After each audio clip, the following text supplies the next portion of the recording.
We continue? Please. And this little gypsy girl was the cutest little. And then, of course, they're much more experienced than a local boy from Lower Agua Fria is, and she was a little older. So she wanted something, I can't remember what it was that she wanted. And so I went over to where they kept the horses and everything. And the first time I ever did any smooching at all, you know. And she was, the thing I remember mostly about her is that she had an aroma of her that was part of burning wood smoke, and they would use a perfumish kind of stuff because they didn't bathe a lot, so they would put it on, and the two combinations made a particular odor about her that was absolutely enchanting, you know. And then she was willing to do a little hugging and kissing with me, so I thought that was pretty neat, you know. That was the first time I ever had, you know, done anything with a girl like that, you know. And I was really thought I was really having a good time, you know. That's great. So they just came up with their wagons up the Camino Real and stop at different places, yeah. Yeah, and just have performances. They would stop. They would stop there several times because my grandfather knew the leader of the group real well, and they would talk about things that happened in other parts of the country, you know. And she would talk with my grandpa about things that were going on. And Do you know where they were from? That's, I don't know. Did they speak English and Spanish? Mostly Spanish. I don't think they spoke in English. I never heard them speak in English. But they probably could, you know, they were gypsies, you know, they traveled everywhere and did everything. How long would they stay? Weeks. Until they just, nobody would come to their performances anymore, but, you know, or sell all their magic water that they had. Yeah, what was the deal with the magic water? Oh, it was just a caution that would cure everything in the world, you know. Did it work? I don't know, they wouldn't let me drink it. Part of it was alcohol. And I didn't want to drink it. And let me tell you a little bit about my mother. Oh, yeah. And her association with the Indians from Santo Domingo. When she was a little girl, they would go, like I was telling you, with covered wagons, and they would stay for the fiestas there. And my grandfather used to even sell them ice cream, which he kept cold in straw, you know, and he would sell it there, you know. I don't know how he did that, and then the candy, you sell candy for the fiestas of Santo Domingo. So my mother then, being 6, 7, 8 years old, would get together with the young girls, Indian girls, because, you know, when you're that age, you don't know an Indian from, you know, anything. So the thing was that you never could go into a kiva. A woman would never go into a kiva. It was forbidden. So my mother got the little Indian girls to go with her down into a kiva. My mother wanted to know what was down there. So they go down there and they, or whatever they were doing there, you know. And then pretty soon, Indians came in. Male Indians came down. So they had to hide somewhere, you know. And you could hear them talking, you know, and everything, you know, and they were all being real quiet because they're not supposed to be there, you know. And so the Indians left, and they got out, and they were all scared and everything, you know. Well, years later, for fiestas, the Indian women would come to our house in the front.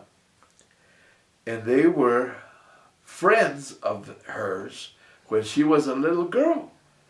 Well, I'd come home and we have a big kitchen, and there was a big table, and all these Indian women were sitting around it already, in their 60s, maybe 50s, maybe.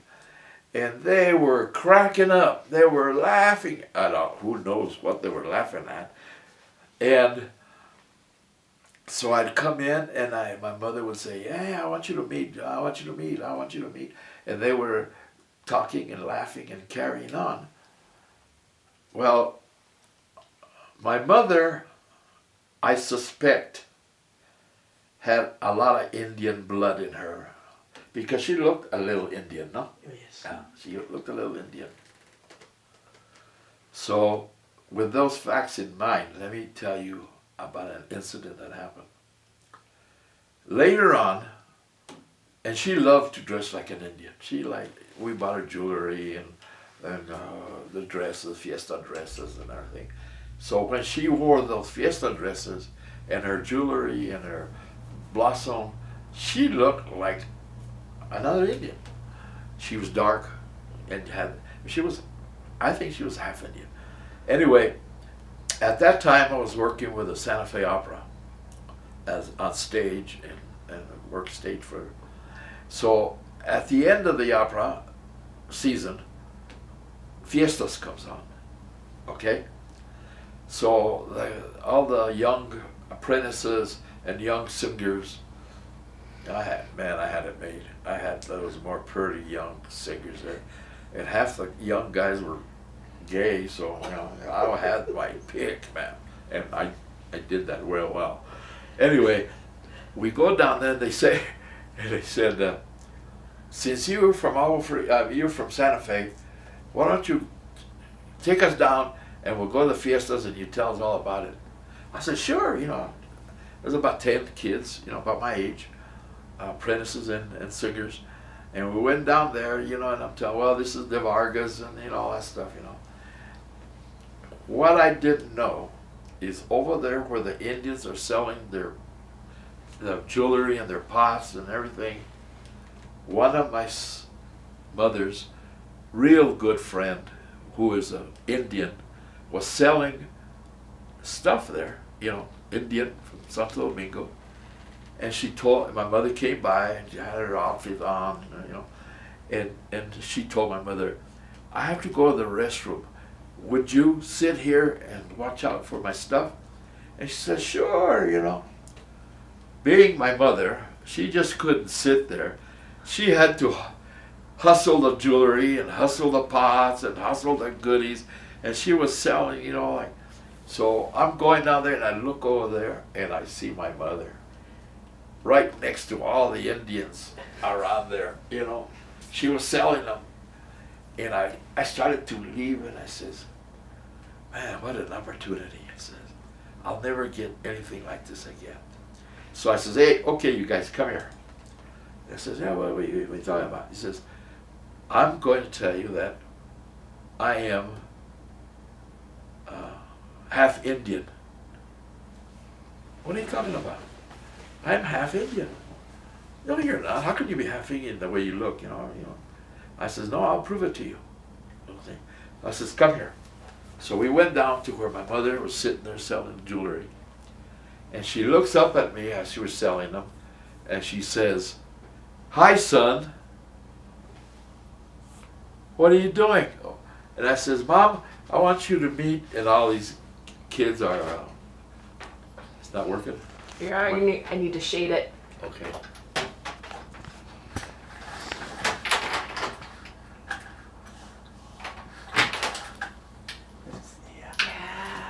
Great. That's wonderful. Thank There you you. go. Okay. Sorry to interrupt you. That's okay. So I says, Mom, I want you to meet my friends.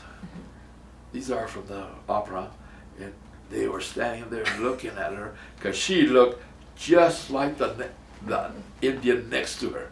She looked just like her. And she says, and then I says, okay, Mom, we'll see you later. Okay, Mom, okay, son. They walk away. And he says, man, you don't look Indian. yeah, that's my mother, you know. So I pulled off a real good prank there, you know. And years later, I told my mother about it. And she was all, well, she didn't get too mad, but she always wanted to be Indian anyway, you know. That's great. Do you remember some of the like performances that were given at the La Sala, the dance hall? Oh yeah, yeah. What kinds of things went on there? In fact, we're talking about this today. There was a entertainer that would come, you know, different people. You remember all the entertainers? Tambourine. And one guy's name, who was named Gonzalez, was an entertainer, and he would do all kinds of things there and with different people. But he ended up going to the movies, and he played with John Wayne in a movie called, anyway, it was filmed here in the area here, and his name was Gonzalez. And he had at one time performed in the sala when he was a younger man, you know.